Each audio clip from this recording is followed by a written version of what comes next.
The Boston Massacre started with an angry colonist who threw a snowball at a British soldier in 1770. The Boston Tea Party was a dumping of tea in the harbor. The First Continental Congress begins on September 5, 1774. 1875, Paul Revere rode all night to Concord to let the colonists know the British were coming. The first shot in the American Revolution was known as the shot heard around the world.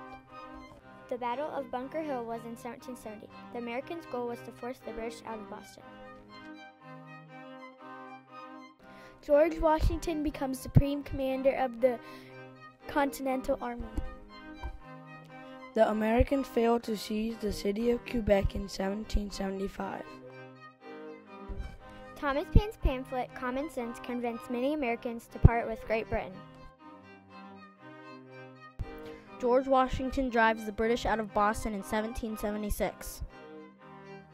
The Declaration of Independence is written in July 4, 1776. Washington's army crosses the Delaware and defeats the Hessians at Trenton. In 1777, the Americans made the British retreat from New Jersey. The Betsy Ross flag was adopted by Congress in 1777. The Battle of Saratoga was a turning point in the American Revolution. On October 4, 1777, Washington struck back at the British forces camping at Germantown. Valley Forge is where 1/4 of Washington's men died from 1777 to 1778.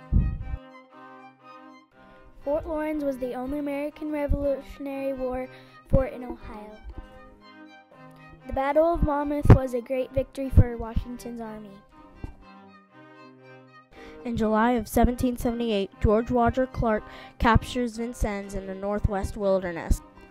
John Paul Jones scored a major victory against the British Navy in 1791.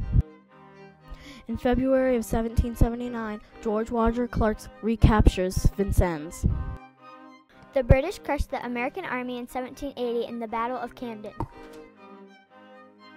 The Patriots defeated the British in the Battle of Cowpens in 1781. The Americans made the British retreat from North Carolina in the Battle of Guilford Courthouse in 1777. The Americans and the French trapped the British at Yorktown in 1781. In 1783, the Treaty of Paris officially ended the Revolutionary War.